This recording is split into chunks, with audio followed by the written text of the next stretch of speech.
Hello everyone and welcome to Sudha's kitchen. வணக்கம். இன்னைக்கு எங்கள் பக்கத்தில் இருக்கிற புளிய மரம் இருக்கீங்க. இது வந்து எப்படி எந்த சீசன் அறுத்து அதை தட்டு அடிச்சு புளி நேசிக்கி அப்புறம்னா கிலோ கணக்காக நாங்கள் அப்படியே அப்படியா? இது எப்போ எந்த சீசனில் வரும்? வருஷத்தில் வருஷத்தில் ஒரு முறை தான் வரும். ஒரு முறை தான். அது பச்சையாக இருக்கிறத எடுப்பீங்களா? இந்த மாதிரி பழுத்தா தான் இருக்கும். எந்த கலர்? இந்த கலர் வரணும். பழுத்தா ஓடு வந்து காஞ்சி போட்டு வெள்ளை போயிடும். பச்சையாக இருந்துச்சானா கருப்பு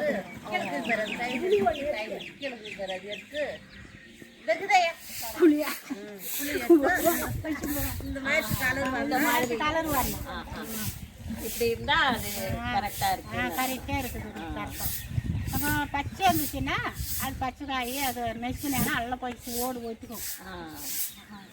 இது ரொம்ப வருஷமா இந்த மரம் தான். வருஷத்துக்கு ஒரு பயிர் அது. ஒரு பயிர் ரொம்ப நல்லா இருக்கு. புளி நல்ல புளிப்பா நல்லா இருக்கும். நல்லா இருக்கு. இப்போ இது எல்லாத்தையும் எடுத்து நார் எடுத்துட்டு அந்த புளி உள்ளகத்தை கிளீன் பண்ணிட்டு அப்புறம்னா நெசுக்கி கொட்டை எடுத்துட்டு அப்புறம்னா எடை போட்டு சரி. இப்போ இதை காட்டுறேன் நீங்கள் எப்படி எடுக்கிறீங்க. வரும் கொட்டை நல்லா வரும். நல்லா எடுத்து போட்டு இதுக்கு இன்னும் மிஷின் ஒன்றும் இல்லை. நம்ம கையாலேயே ஒவ்வொன்றா பண்ணணும். கையால் அதான் எல்லாரும் சேர்ந்து டீ காஃபி குடிச்சிட்டே பண்ணுவீங்களா? காலையில்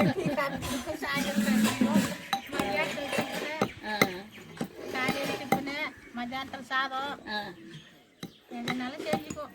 ஆமாம், இந்த மாதிரி பண்ற வேலை ரொம்ப நல்லா இருக்கும். ஆக்சுவலி நல்லா இருக்கும். காணுனே இருக்கிறதுக்கு கஷ்டமா இருக்கும். அப்புறம் இதை காய வைக்கணுமா? வெயில்ல காய போட்டு காய செய்யணும். இப்ப நாங்க வாங்கினா கூட அதை வெயில்ல காய வச்சிடணுமா? வெயில்ல காய வச்சோம்னா நல்லா ஒட்டிக்கும் போய் நல்லா அப்படியே பிசு ஆயிடும். அதை நல்லா பதமா உணர்த்தி அந்த ஓடு எடுத்து திரும்ப அந்த நெவுரில் கொட்டி அது கொஞ்சம் நல்லா வர ஆட்டு விட்டு அந்த மிக்ஸ். இது ஒரு வருஷத்துக்கு நிற்கும்ல? ஒரு வருஷமா வைக்கலாம், 2 வருஷம் கூட வைக்கலாம். நம்ம பாக்க நல்லா காய் போட்டு வச்சுக்கணும். நம்ம மேல உப்பு போடணுமா? சரி, உப்பு போட்டா தண்ணி விட்டுக்கோங்க. பக்கெட்டுக்கு இது இல்ல? ஆமா, பிளாஸ்டிக் பக்கெட் அதில் போட்டு வச்சுட்டேன்னா ஒன்றும் ஆகத்துல. 3 வருஷம் வருது. இல்லைன்னா கருப்பாகும். கருப்பானாலும் நல்லா இருக்கு. நான் இங்கதான் வாங்குறேன். நல்லா இருக்குது டேஸ்ட். குழம்பு 8 வருஷமா இங்கதான் வாங்குறோம். ஸோ இப்படி இயற்கையாக காய்க்கிற புளி எங்கள் பக்கத்து வீட்டில் இருக்கு. உங்களுக்கு எல்லாருக்கும் ரொம்ப நன்றி. தேங்க்யூ.